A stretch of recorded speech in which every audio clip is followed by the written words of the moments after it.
Hello everyone, welcome to allrounder siblings. आज हम करेंगे history ICSE board class 7 chapter number 4 the Delhi सल्तनत।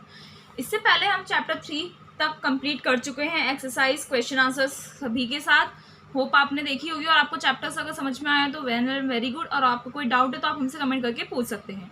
Guys, हमारे टेलीग्राम चैनल को भी जल्द से जल्द ज्वाइन कर लीजिए। उस पर हम सारी पीडीएफ्स और आपको सभी चीज़ें उस पर मिल जाएंगी, ठीक है। और बायोलॉजी के नोट्स भी हम अपलोड कर रहे हैं, आप यहाँ से भी देख सकते हैं। और अगर आपको टेलीग्राम चैनल पर चाहिए, पीडीएफ फॉर्म में चाहिए, तो आप हमें कमेंट करके बताइए और हमारे चैनल को ज़रूर ज्वाइन कर लीजिए। ऑलराउंडर सिबलिंग्स ऑफिशियल के नाम से है। और हमारी सारी वीडियोस को यहाँ पर आप यूट्यूब पर भी लाइक कर दीजिए, शेयर कर दीजिए और चैनल को सब्सक्राइब कर दीजिए अगर आप पहली बार हमारी वीडियो देख रहे हैं, और कमेंट करना ना भूलें। चलिए स्टार्ट करते हैं चैप्टर नंबर 4 द दिल्ली सल्तनत। इस चैप्टर पे हम क्या क्या पढ़ेंगे, हम ये सब पढ़ लेते हैं। Emergence of Delhi as a seat of power. Delhi का जो इमरजेंस हुआ था कि दिल्ली जो है सीट ऑफ पावर के रूप में जानी गई, यानी कि दिल्ली को एक पावर के रूप में जाना जाता है। दिल्ली में सब पूरी एक मेन सेंटर होता है दिल्ली, है ना। और फिर इसके बाद हम पढ़ेंगे 5 डायनेस्टीज, 5 वंश। डायनेस्टी होती है 5 वंश जिन्होंने दिल्ली पर रूल किया।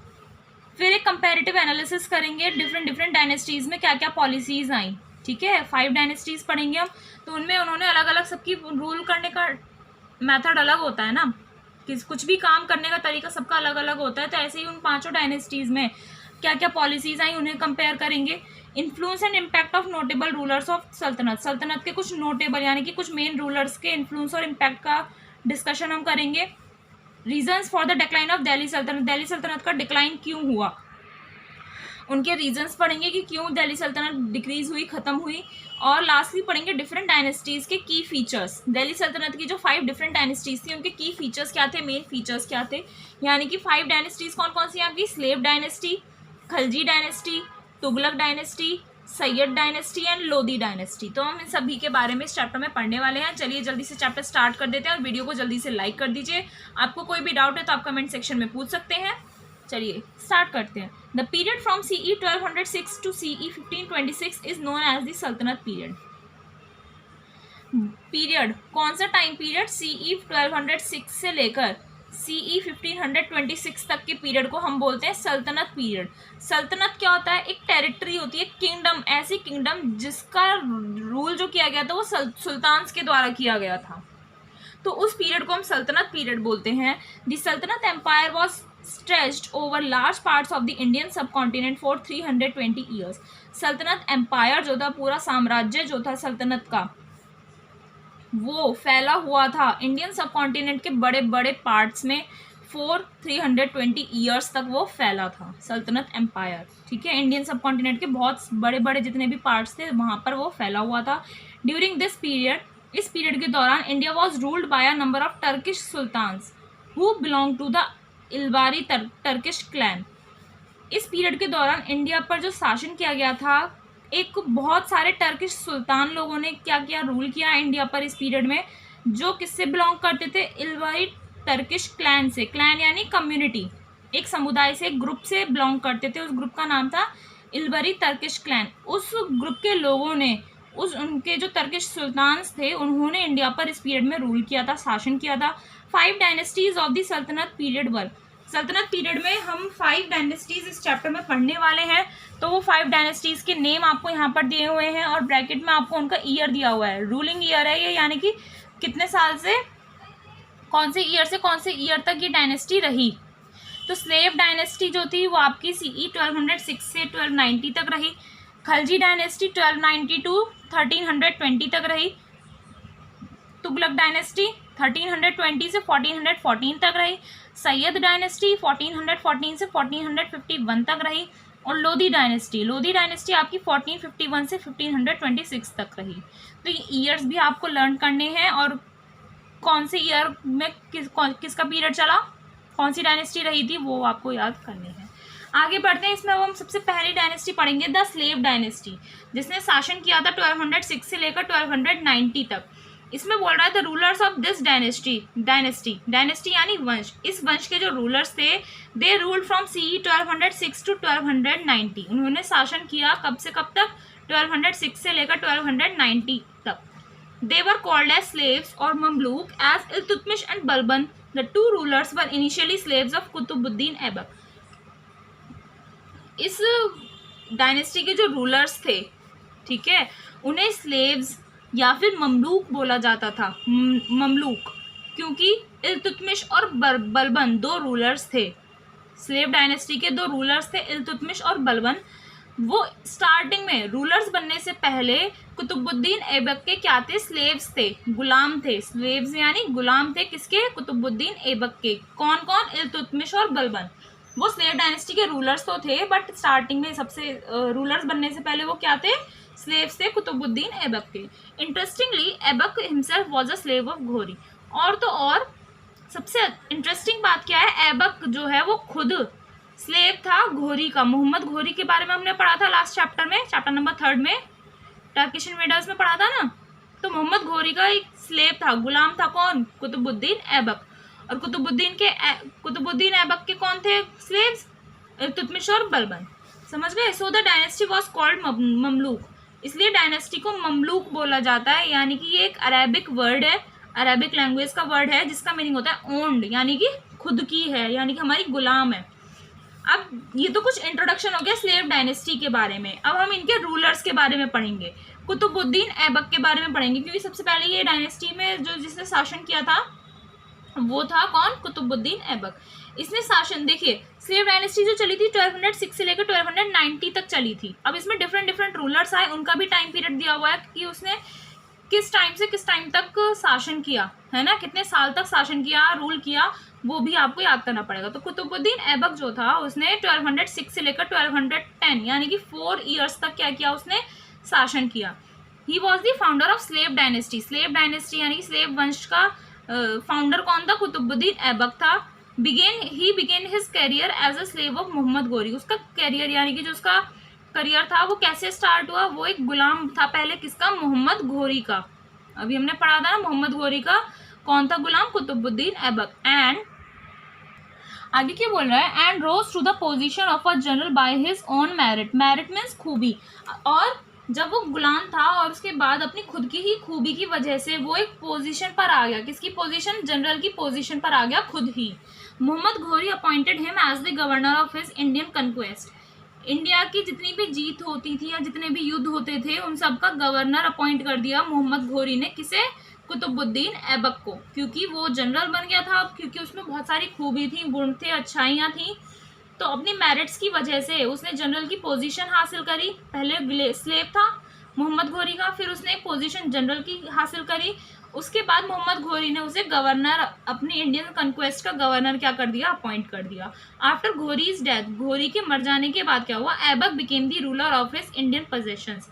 ऐबक जो है वो इंडियन पोजेशंस का, यानी कि इंडिया पर जितना भी उसका कब्जा था घोरी का, उसका वो रूलर बन जाता है। कौन? ऐबक।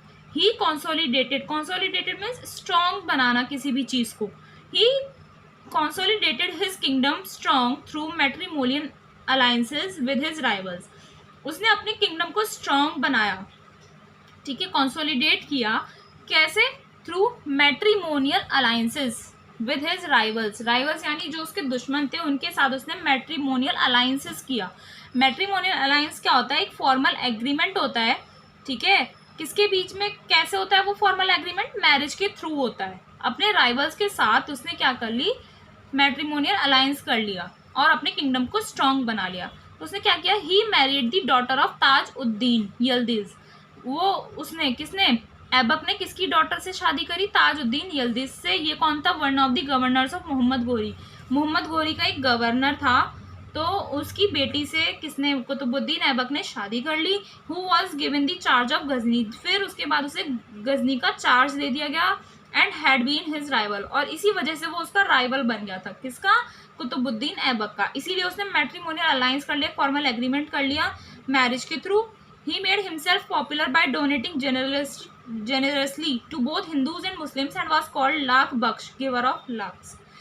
उसने अपने आप को पॉपुलर बनाया। ऐबक ने राजा बनने के बाद अपने आप को पॉपुलर बनाया। कैसे? वो हिंदूज और मुस्लिम्स दोनों को डोनेट करता था जेनरसली, यानी कि दोनों को ही क्या करता था? इक्वली ट्रीट करता था। और उसे लाख बख्श बोला गया, यानी कि गिवर ऑफ लाख्स। सबको बचाने वाला।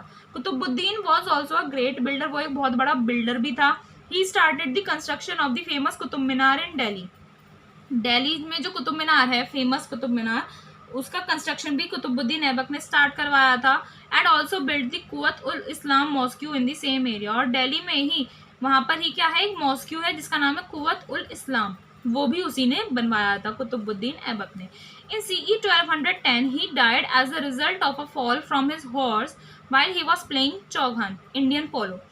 CE 1210 में क्या हुआ, वो मर गया। कैसे मरा, क्योंकि वो हॉर्स पर खेल रहा था, हॉर्स पर था, ठीक है, हॉर्स पर। वो इंडियन पोलो जो गेम होता है उस टाइम पर उसे चौघन बोलते थे, तो वो खेल रहा था उस गेम को, तो हॉर्स पर से वो गिर जाता है और उसकी डेथ हो जाती है कुतुबुद्दीन ऐबक की। तो 1206 से लेकर 1210 तक उसका शासन रहा कुतुबुद्दीन ऐबक का। उसका फाउंडर कौन था, कुतुबुद्दीन ऐबक था। वो भी मोहम्मद घोरी का क्या था, पहले स्लेव था, गुलाम था, फिर वो उसे जनरल की पोजीशन मिली अपनी अच्छाइयों की वजह से। फिर घोरी ने उसे अपॉइंट कर दिया, उसे क्या पोजीशन दे दी, गवर्नर की पोजीशन दे दी।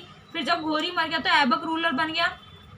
फिर उसने मैट्रिमोनियल अलायंसेस करी है, ठीक है, अपने राइवल्स के साथ जो उसके दुश्मन थे। कौन था उसका दुश्मन, ताजुद्दीन यल्दिज था, जो गवर्नर था मोहम्मद घोरी का, ठीक है, तो उसका राइवल बन चुका था, उसका दुश्मन बन चुका था। तो उसने उसकी बेटी से शादी करी, इसी वजह से वो फिर बच गया और उसने अपनी किंगडम को स्ट्रॉन्ग करा। फिर कुतुबुद्दीन ने बहुत सारे बिल्डिंग्स बनवाई, जैसे फेमस कुतुब मीनार और कुव्वत उल इस्लाम बनवाया। और 1210 में पोलो, इंडियन पोलो गेम खेलते टाइम वो हॉर्स से गिर जाता है, जिस वजह से उसकी डेथ हो जाती है। उसके बाद नेक्स्ट रूलर आता है इल्तुतमिश। सबसे पहले आया कुतुबुद्दीन ऐबक, उसके बाद कौन आता है गाइज, आपका इल्तुतमिश। इसका शासन कब से कब तक रहा, CE 1210 से 1236 तक रहा, 1210 से 1236 तक रहा इल्तुतमिश का। तो the sudden death of Aibak left a void which the nobles filled by placing his son Aram Shah on the throne of Delhi. Aibak के अचानक ऐसे मर जाने की वजह से, सडन डेथ होने की वजह से कुतुबुद्दीन ऐबक की, उससे एक खालीपन हो गया, ठीक है, जब किसी की डेथ हो जाती है तो खाली खाली लगता है ना सब, तो उसी वजह से रईसों के, नोबल्स यानी रईस जो होते हैं, उन्होंने उस खालीपन को, उस स्पेस को, जो खाली स्पेस था, वो कैसे फिल किया, नोबल्स यानी कि जो बड़े बड़े अमीर लोग थे, उन्होंने क्या करा, उसके बेटे को, ऐबक का बेटा था आराम शाह, उसे दिल्ली के सिंहासन पर यानी कि थ्रोन पर बिठा दिया। He was overthrown and Aibak's son-in-law Iltutmish was invited to occupy the throne in CE 1210. उसे हटा दिया गया, ओवरथ्रोन यानी रिमूव कर दिया गया, किसे, आराम शाह को। और ऐबक का जो सन इन लॉ था, जो उसका दामाद था ऐबक का, उसे इल्तुतमिश को इनवाइट किया कि वो CE 1210 में क्या करे, उसे अपने सिंहासन पर बैठ जाए, उसके, किसके, ऐबक के, ठीक है, आराम शाह को हटाकर उसके दामाद को यानी कि सन इन लॉ को वहां पर बिठा दिया जाता है। आगे क्या बोलते हैं, 1210 में बिठाया जाता है, ठीक है, जब डेथ होती है उसी ईयर में। His position was challenged from the very beginning since he had no hereditary claim over the throne. उसकी पोजीशन जो थी, किसकी, इल्तुतमिश की पोजीशन, यानी कि उसे जो सिंहासन पर बिठा दिया गया, उसे जो राजा बना दिया गया, उसकी पोजीशन को चैलेंज करते रहे स्टार्टिंग से, ठीक है, चैलेंजिंग रही। क्यों, क्योंकि उसका कोई हेरिडिटरी क्लेम नहीं था उस थ्रोन पर। ऐसा हेरिडिटरी होता है कि पहले फादर का होना, फिर सन का होना, फिर सन के सन का होना, ऐसे बोलते हैं ना, कि पहले उस संपत्ति जो होती है वो पहले पिता की होती है, फिर उसके बेटे की होती है, फिर बेटे के बेटे की होती है, ऐसे चलती रहती है, तो हेरिडिटरी होती है, इसी को हम हेरिडिटरी बोलते हैं, ठीक है, जो पास ऑन होती रहती है फादर टू सन। तो उसके पास तो कोई फादर टू सन वाला वो हेरिडिटरी क्लेम था ही नहीं सिंहासन पर, तो उसकी पोजीशन बहुत उसके लिए चैलेंजिंग रही इल्तुतमिश के लिए, क्योंकि वो उसका दामाद ही तो था, उसका बेटा तो नहीं था कि उसे वो पोजीशन मिल जाए, है ना। But Iltutmish proved himself a strong and efficient ruler. लेकिन इल्तुतमिश घबराया नहीं, डरा नहीं, उसने क्या किया, अपने आप को उसने प्रूव किया कि वो एक स्ट्रॉन्ग और अच्छा रूलर है, जो इस पोजीशन के लायक है। He conquered Malwa, Mandu, Ujjain, Gwalior, Ranthambore and brought the whole of northern India under his rule. उसने मालवा, मंडू, उज्जैन, ग्वालियर, रणथंभोर को क्या किया, कंक्वेयर किया, हराया, और पूरे नॉर्थ इंडिया को अपने अंडर रूल में ले आया, ठीक है। He has been called the real founder of the Delhi सल्तनत, और इसी वजह से उसे दिल्ली सल्तनत के रियल फाउंडर के रूप में जाना जाने लगा और पुकारा जाने लगा, किसे, इल्तुतमिश को। अब बात आती है अचीवमेंट्स ऑफ इल्तुतमिश। इल्तुतमिश ने और क्या क्या अचीवमेंट्स करी और क्या क्या बड़े बड़े काम किए थे उसने, ठीक है। फर्स्ट है Iltutmish was undoubtedly a great ruler. Undoubtedly यानी कि बिना शक के, इसमें तो कोई शक ही नहीं है कि इल्तुतमिश एक बहुत ही बड़ा और बहुत महान रूलर था, शासक था। He shifted his capital from Lahore to Delhi after suppressing the revolt of the amirs of Delhi. उसने अपनी कैपिटल, इल्तुतमिश की जो कैपिटल थी, लाहौर से दिल्ली कर ली। कब? जब उसने दिल्ली के जो अमीर्स थे उनके रिवोल्ट को, उनके विद्रोह को स्टॉप करवा दिया, बंद करवा दिया, सप्रेस करवा दिया यानी बंद करवा दिया। उसके बाद उसने अपनी कैपिटल लाहौर से दिल्ली ट्रांसफ़र कर ली। नेक्स्ट और क्या अचीवमेंट करी उसने, क्या पाया? ही सेव्ड द दिल्ली सल्तनत फ्रॉम मंगोल। उन्होंने, इल्तुतमिश ने दिल्ली सल्तनत को मंगोल से भी बचाया था। इन्वेजन्स, उसने मंगोल इन्वेजन से अपनी सल्तनत को भी क्या किया था? बचाया था। He also suppressed the internal revolts and दस कंसोलिडेटेड हिज एम्पायर।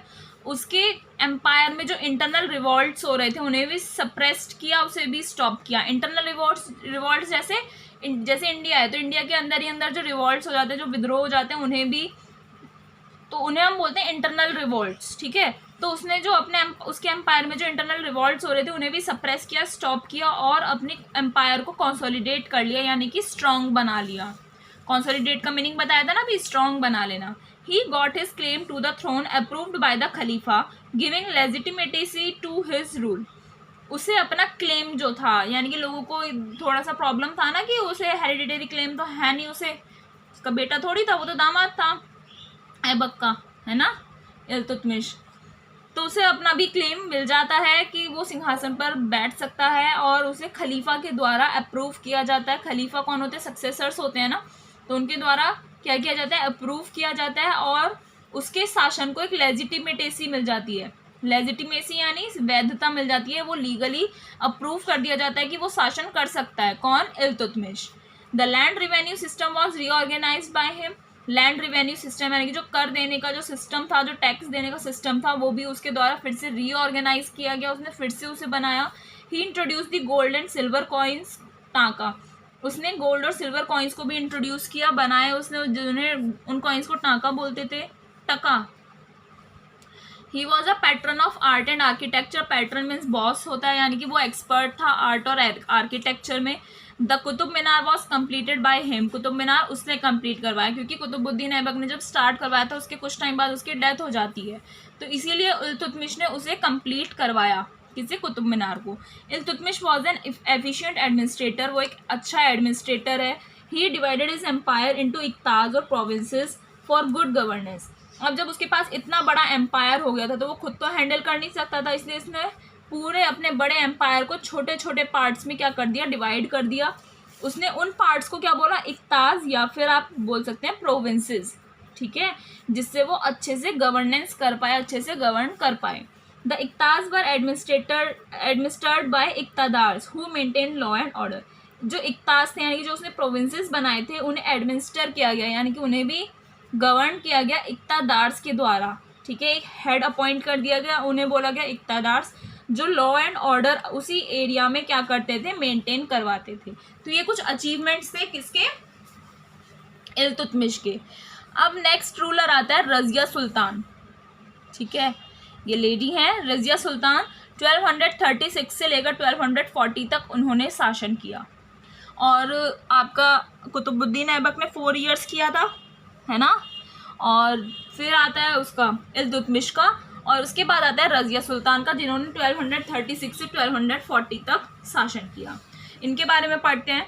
ये सारा स्लेव डायनेस्टी के अंदर चल रहा है। 2 रूलर्स हम पढ़ चुके हैं। ये 3rd नंबर का रूलर है जो उसके बाद आया था इल्तुतमिश के बाद। देखिए, Iltutmish had nominated his daughter Razia as his successor because he did not think any of his sons as his worthy successor for the throne of the sultanate। Iltutmish ने अपनी बेटी रज़िया को नॉमिनेट कर दिया, चुना कि वो ही उसका सक्सेसर बनेगी। क्यों? क्योंकि उसे ऐसा नहीं लगता था कि उसके जितने भी बेटे हैं उनमें से कोई भी एक अच्छा सक्सेसर है सल्तनत के सिंहासन के लिए। उसे लगा कि सिर्फ उसकी बेटी रज़िया ही ऐसा काम सही कर सकती है जो सिंहासन के लिए, राज के लिए सही है सल्तनत के। The group of 40 powerful Turkish nobles called the Chahalgani did not approve of his nomination of Razia. 40 powerful Turkish nobles, 40 शक्तिशाली टर्किश रईस थे, उनका जो ग्रुप था उस ग्रुप को चहलगानी बोला गया, ठीक है, बोलते थे। और ये जो ग्रुप था, इन्होंने जो रज़िया का नॉमिनेशन हुआ था, जो रज़िया का चुनाव हुआ था, उसे अप्रूव नहीं किया, उस नॉमिनेशन को मंजूरी नहीं दी। किसने? चहलगानी ने, जो ग्रुप था 40 पावरफुल टर्किश नोबल्स का। She did not allow the nobles to dominate her और इन्फ्लुएंस हर डिसीजंस। वो उसने क्या किया, बिल्कुल भी, जब रज़िया सुल्तान जो थी वो शासन में आ जाती है, रूलर बन जाती है, तो उसके बाद उसने बिल्कुल भी परमिशन नहीं दी कि नोबल्स जो हैं वो उसके डिसीजंस पर उसे क्रॉस करें, यानी कि वो ये नहीं चाहती थी कि वो जो भी डिसीजन ले लिया उसे कोई काटे, है ना, उसके खिलाफ कोई खड़ा हो या उस पर कोई ये चाहे कि कुछ चेंजेस हों, वैसा बिल्कुल नहीं चाहती थी Razia Sultan. They made his son Ruknuddin Firoz succeeded him on the throne of Delhi, और इसी वजह से जो उनका बेटा था रुकन उद्दीन फिरोज, वो उसके ऊपर आ जाता है, यानी कि रज़िया सुल्तान के बाद वो रूल करने लग जाता है। कौन? उसका बेटा। But the new Sultan proved unworthy and inefficient, लेकिन जो नया सुल्तान बनता है ये रुकन उद्दीन फिरोज, वो जो है अनवर्दी और इनएफिशिएंट रहता है, यानी कि सही नहीं रहता है अपने शासन करवाने के लिए दिल्ली पर।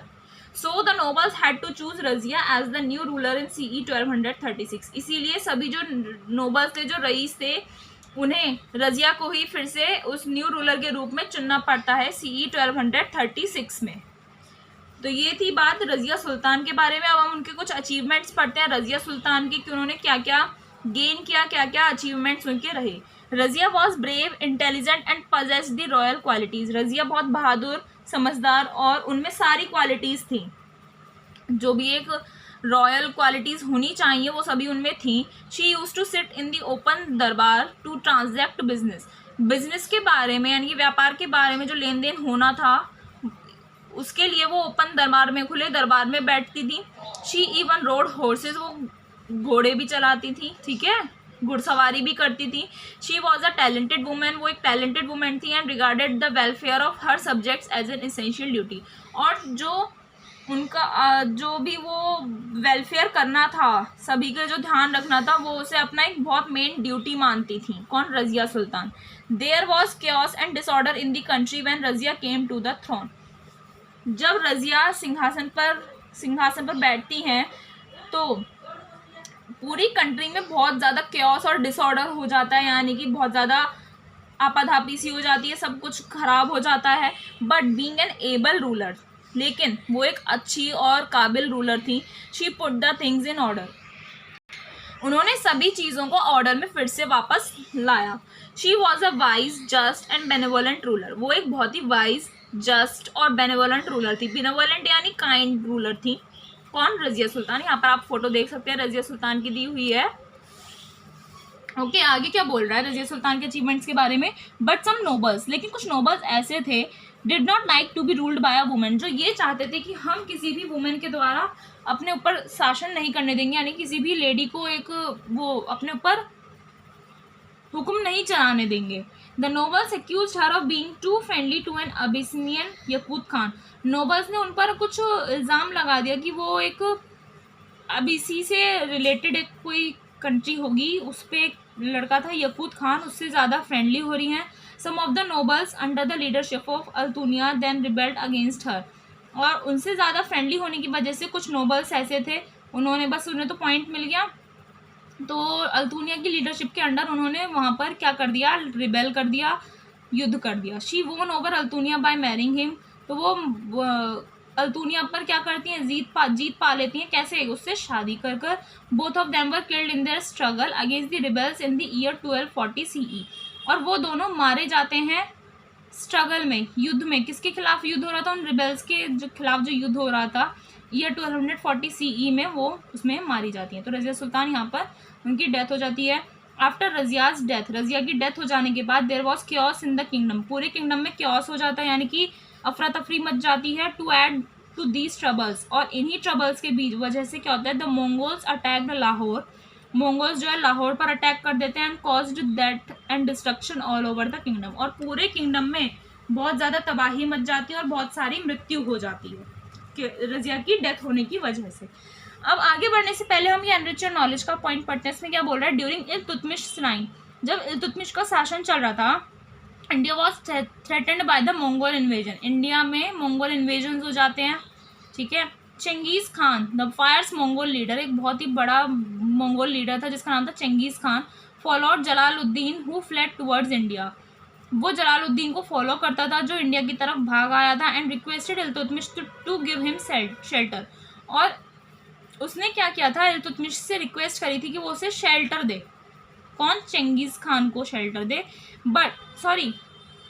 चंगेज खान ने इल्तुतमिश से क्या करी थी, रिक्वेस्ट करी थी कि जलालुद्दीन को शेल्टर दे अपने अंडर, बट सुल्तान ने रिफ्यूज कर दिया कि वो उसे प्रोटेक्शन नहीं देगा, इसीलिए वो वापस पर्शिया जाता है और जो एनिमीज थे उनका अटेंशन जो होता है उसी डायरेक्शन में चला जाता है, इसलिए इंडिया जो है मंगोल इन्वेजन से बच जाता है। समझ में आया?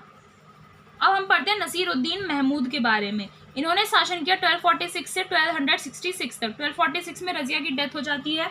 उसके बाद आते हैं नसीरुद्दीन महमूद। 1246 में a few influential nobles raised Iltutmish younger son Nasiruddin Mahmud to the throne.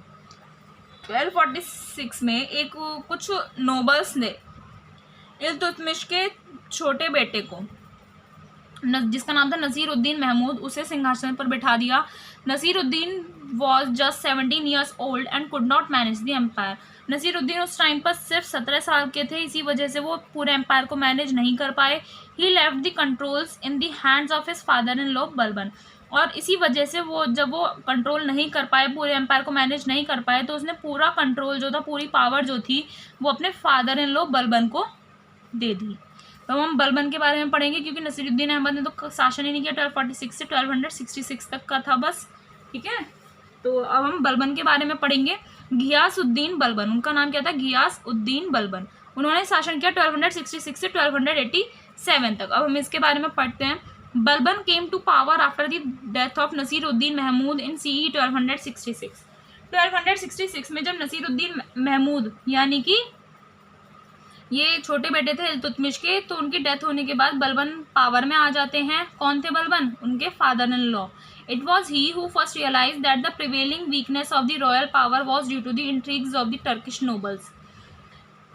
उन्हें सबसे पहले यही बात रियलाइज हुई, ये बात उन्होंने महसूस करी कि जो वीकनेस है रॉयल पावर की, वो क्या है, किस वजह से है वो वीकनेस, कि टर्किश नोबल्स की जो है ना सीक्रेट स्कीम्स चल रही थी, सीक्रेट प्लानिंग्स चल रही थी, इस वजह से वो वीक हो रही थी royal powers. So he weakened the power of the nobles by drawing a line of distinction between the sultan and the nobles. इसीलिए उन्होंने क्या किया, एक लाइन ड्रॉ कर दी, ठीक है, कुछ सेटअप कर दिया ऐसा जिससे सुल्तान और नोबल्स अलग अलग हो गए, उनके बीच में कोई भी बातचीत नहीं हुई। He tried to crush the powerful Turkish groups of nobles. उन्होंने और क्या किया बलबन ने, वो पावरफुल टर्किश ग्रुप जो था नोबल्स वाला, चहलगानी जो ग्रुप था, उसे क्रश करने की भी कोशिश करी। यहाँ पर देखिए आपको नीचे बलबन्स टॉम्ब दिखाया हुआ है। टॉम्ब होता है मकबरा, क्या होता है आपका टॉम्ब? मकबरा, जहाँ पर उन्हें दफनाया जाता है, तो उसे बोलते हैं। ये बलबन का टॉम्ब दिखाया हुआ है आपको यहाँ पर। उन ग्रुप ऑफ नोबल्स को क्या बोलते थे? द 40, बताया था ना अभी। He built a chain of forts on the frontier to protect the empire from Mongol attacks. और उन्होंने एक फोर्ट्स की एक चैन बना दी फ्रंटियर पर, फ्रंटियर यानी कंट्री के बॉर्डर पर कुछ फोर्ट्स बना दिए, जिस वजह से पूरा एम्पायर मंगोल अटैक से बच गया।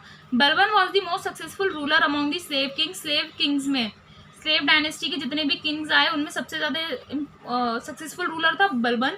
He made his court both dignified and majestic. उसने अपने कोर्ट को, जो उसका दरबार था, उसे डिग्निफाई कर दिया, यानी बहुत बड़ा बना लिया और ब्यूटीफुल बना लिया।